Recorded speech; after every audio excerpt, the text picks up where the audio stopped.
Here with Jon Anik, UFC play-by-play voice. It is Canelo Crawford fight week here in Las Vegas. Jon, thank you so much for taking the time with us here at the All City Network and DLL Sports. How are you, man? Kevin, good to see you, man. We're here, Radio Row, biggest fight of the year. Some say the decade. We're excited. The countdown is on. Yeah, let's get into it because I saw where you said that Canelo Alvarez has definitely more to lose in this fight than Bud Crawford.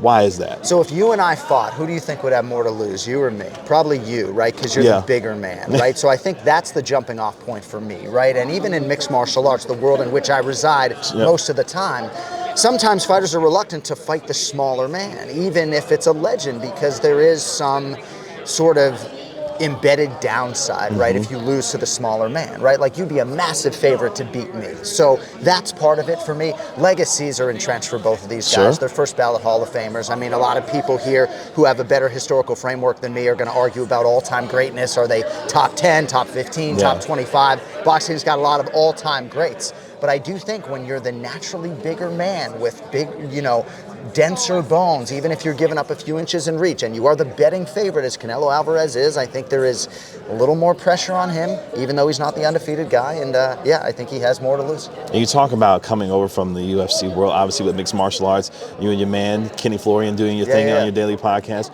What does this fight mean for the sport of boxing in and of itself, with two of the biggest names pound for pound in the sport getting together on this stage with this fight? So, His Excellency Turki Al-Sheikh deserves a lot of credit for making this fight, right? And you really have to make a financial commitment in a lot of respects to get these two guys to sign on the dotted line. And Canelo Alvarez, I don't know how much pause he had over the years to actually take this fight against Terence Bud Crawford, but that is where we need to start in terms of this fight coming together. But I think big picture for boxing, this might sound hyperbolic as a guy who works for Dana White, but I think it's about what these people can do together moving forward, and it's really about looking at the rest of this main card and how some of those matchups have come together and how maybe those fights between young, undefeated fighters have eluded the sport of boxing in the past. So I think when you look at first quarter 2026, this fight card is really just going to be the start off in terms of what I think Dana White and Turkey and everybody else can accomplish in terms of just trying to put on the fights the fans want to see, at the time that they want to see them.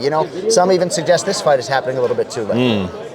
Obviously, with Canelo getting toward the end of his career, Crawford looking for that legacy title fight. You mentioned some of the younger fighters that are on this fight, Callum Walsh, Fernando Vargas Jr. in the co-main event of this fight. What fight that we're not talking about, obviously aside from Canelo Crawford, we need to be focusing on this card here? I'm so embedded into all of this right now, but I would point to Christian Mbili and Lester Martinez, two undefeated guys in this same division. And, I'm talking out of both sides of my mouth when I say I don't want to see one of them lose, right? This fight is happening right now, and it's a credit to Dana White and the matchmakers, right? That fight is rooted in great matchmaking because it's happening right now, but kind of would like to see the O's preserved. Christian Mbili is an absolute force, He's got that Cameroonian blood, which I think is a really powerful thing in combat sports, just hardened by life experience. And Lester Martinez, the Guatemalan, same thing, sort of grew up in a lot of challenging circumstances, was given the blessing by his parents to come to the United States and pursue this dream, and just a tremendous fight,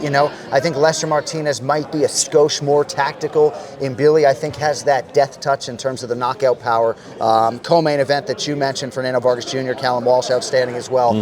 What makes the UFC great is the embarrassment of riches, the depth of the fight card. 7 out of 15 fights really are bouts of consequence. And I know I'm the guy calling the fight, but these last 3 fights are hugely consequential. How do you prepare for a fight like this from your perspective, getting into the research, getting the preparation done as you get ready to call one of the biggest fights, not only of the year, obviously, but one of the biggest fights really over the last decade? Well, it would be not unlike me getting an NFL assignment, having not called a football game since 2015. I haven't called a boxing match since 2010. So the nature of the research is a little bit different, right? Having to dig into judges and referees and rule sets and things that have not been in my wheelhouse. I have been calling the UFC every Saturday night, essentially, for the last 15 years. So turning that page has been a part of the challenge. But as far as researching fighters, that is where the true passion and love comes in. And maybe it's reflective in our interview today. But diving into who Lester Martinez is, like, you bring up conversations with his father, and the dude is brought to tears. It's my job to humanize him and make people care. And maybe now you care a little bit more about this Guatemalan Lester Martinez than you did 5 minutes ago. So that's really what my research is rooted in, and I'll use every single goddamn hour between now and Saturday night to my advantage. Yeah. Before we let you go, I see you got your Joe Mazzulla Boston shirt on. Let's go, Joe. Oh, that's my mic, sorry. Yeah. Let's go, Joe. Yeah, see, that's a little partial for us because, of course, our Dallas Mavericks lost to Joe Mazzulla and the Boston Celtics, a couple seasons ago.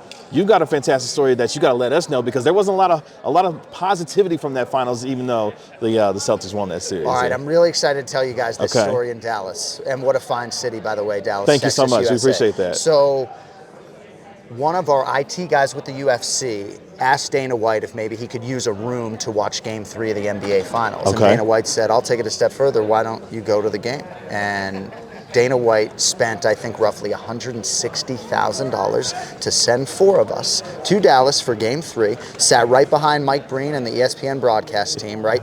Best seat I've ever had for a sporting event. I mean, the adrenaline was coursing through my veins. And as you guys may recall, the game was over in 2 minutes. That's right. We didn't even have a single basket to celebrate as Celtics fans, and it was a pretty humbling experience. And thanking Dana for that ticket, it's like I didn't even know what to say. It's like, dude, thanks for the ticket. We stayed the whole time, but dude, the game was over in 2 minutes. Yeah. So, not that that's anything for a Mavs fan to hang their hat on, but just know my night was effectively ruined like 2 minutes in. So. Well, we are glad we had the effect on you, at least for one night when it came to the Celtics and the Mavericks in the NBA Finals. John, this was absolutely tremendous. Best of luck to you on the call on Saturday night. Looking forward to hearing the energy brought inside Allegiant Stadium, and appreciate you hanging us on the L City Network and the LS Sports, man. Thanks so much. Thank you, sir. Nice appreciate to meet you, man. Thanks so much. Thank you. That's Jon Anik, everybody. Appreciate it.